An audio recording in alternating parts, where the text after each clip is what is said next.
দে, বড় করে আয়োজন করবো। আচ্ছা গেলে টাকা পাঠাই দিব। একদিন আগে বাড়িতে টাকা পাঠাইলাম, এক প্লেটে খাওয়া নাই, টাকা পাঠাবো মালিকের কাছে যায়, টাকা পায় নাই। ভাইয়ের বিয়ে, 2 টাকা লাগবে। টাকা তো সামনে মাসে নিলে, আবার কিসের টাকা? যে কাম করো গাছ থেকে কি গাছে বলে নাকি? এখন না কোনো ব্যবস্থা করে দেওয়া যায় নাকি? খুবই জরুরি। সবসময় টেকা টেকা করলে হবে? আমাদেরও তো জীবন আছে, আমরা কি কামাই করে কষ্ট করে টেকা কামাই করি না? চিন্তা করুন, আমি কোনো ব্যবস্থা করে হয়তো টেকাটা দিয়ে দেবো না।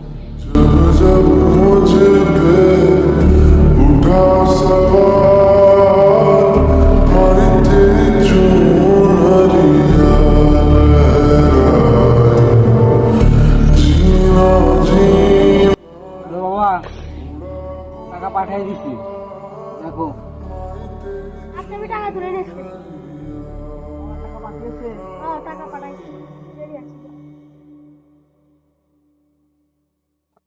আমার একমাত্র ভাইয়ের বিয়ে, বাড়িতে গিয়ে ভাইকে সারপ্রাইজ দেবো।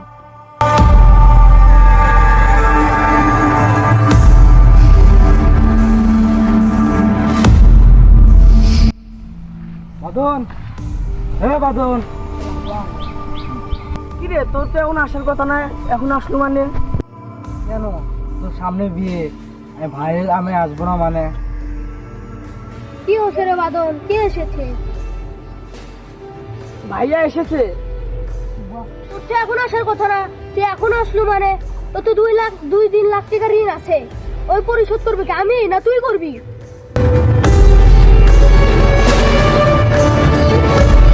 কেন? আমার ভাইয়ের বিয়ে, আমি আসতে পারবো না? তুমি কি কথা বলতে পারলাম আমাকে? তোকে এখন কে আসতে বলেছে? আমি কি তোকে বলেছি যে তুই আসে? তোর যে এখন 2-3 লাখ টাকা ঋণ আছে, তাহলে কে শোধ করবে? তুই না আমি করবো? তোরই এই টাকা শোধ করতে হবে। আমরা কি কামাই করি? হ্যাঁ, বাড়া এখান থেকে। যত বলতে 3 লাখ টাকা পরিশোধ না করতে পারবি, আমার এই বাড়ির সীমানায় তুই পাড়া দিবি না। বাড়া এখান থেকে। তুমি নিজে সাথেই বুঝলা, আশা করে আসছিলাম যে তোমাদেরকে সারপ্রাইজ দেবো, আর এরকম ভাবে আমাকে বাড়িতে বের করে দিবা? আরে তোমরা বাপ মাও, নিজের স্বার্থই তোমরা বোঝো।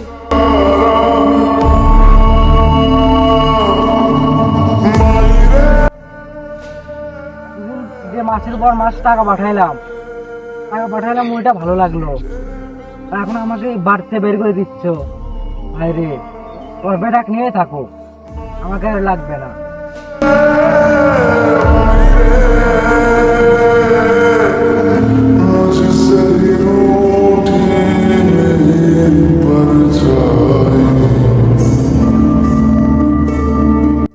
তোমাদের বিয়ে নিয়ে থাকো।